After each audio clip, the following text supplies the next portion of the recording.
মাননীয় মুখ্যমন্ত্ৰীয়ে ইতিমধ্যেই কৈছে যে ইউচিচি আহিব আৰু যোৱা কাৰ্যকালতে মুখ্যমন্ত্ৰী ডাঙৰীয়াই খুব স্পষ্ট ভাষাৰে কৈছিল যে নেক্সট যদি গভৰ্ণমেণ্ট আহে তেতিয়াহ'লে আমি প্ৰথম অধিৱেশনতে আমি ইউচিচি আনিম। যেনে কথা তেনে কাম সেইমতে ইউচিচি এবাৰ আহিব।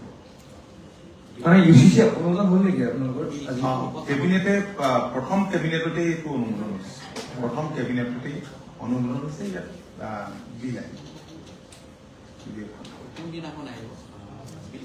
এতিয়া বিজনেছ এডভাইজৰী কমিটি গঠন হোৱা নাই, কাৰণ কালিলে 126জন বিধায়কে ওঠ ল'ব। ইট টেক টাইম, এইটো এটা টাইম টেকিং প্ৰচেছ। কালিলেতো সেইটোকে গুচি যাব। তাৰপৰা স্পীকাৰ নিৰ্বাচিত হ'ব, এইটো আছে। স্পীকাৰ নিৰ্বাচিত হোৱাৰ পাছত বিজনেছ এডভাইজৰী কমিটি গঠন কৰিব, টাইম এলট কৰিব পাৰ্টিবিলাকৰ কাৰণে। আৰু এতিয়া কোনখিনি এজেণ্ডা কি থাকিব এইটো ঠিক হ'ব। 4দিনীয়াই হ'ব ছেছন, আপোনালোকে গম পাইছে। 21, 22 আৰু 25, 26 এইবাৰে পাছ কৰাৰ চেষ্টা কৰিবনে টেবুল কৰি থোৱা হ'ব? চব পাছ বিলখন উত্থাপন হ'ব দিয়ক। আৰু এইবাৰতো আমাৰ এইখন চৰকাৰ এই কাৰ্যকালত কোনো বিল পাছত অসুবিধাটো সৃষ্টি নহয় যে ইয়াৰ নাম্বাৰে কয়।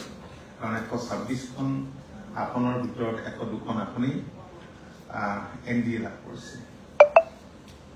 ঠিক আছে, ধন্যবাদ। কেৱল ইউচিচি বিলে আহিবনে অন্য বেলেগ বিলো? মইতো ক'লোৱে বিজনেছ এডভাইজৰী কমিটি গঠন হোৱাৰ পাছত যদি কিবা ইম্পৰ্টেণ্ট ইছ্যুজ আহে কেবিনেটে যদি ভাবে মাননীয় মুখ্যমন্ত্ৰী তেতিয়াহ'লে আহিব পাৰে, কিন্তু আজি ক'ব নোৱাৰো। আজিৰ কথা ইমান।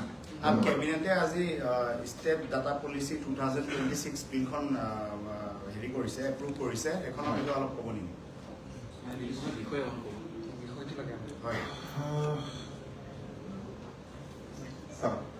ASDP 2026 establishes the Center for Data Management (CDM) nodal agency to execute a unified statewide repository for analytics and AI mandating systematic data sharing across all departments. The primary target is the rollout of a state data catalog within 3 years, making priority data sets available to departments and citizens to drive innovation. The state data catalog will give a boost to AI solution for evidence-based decision making and enhance citizen services.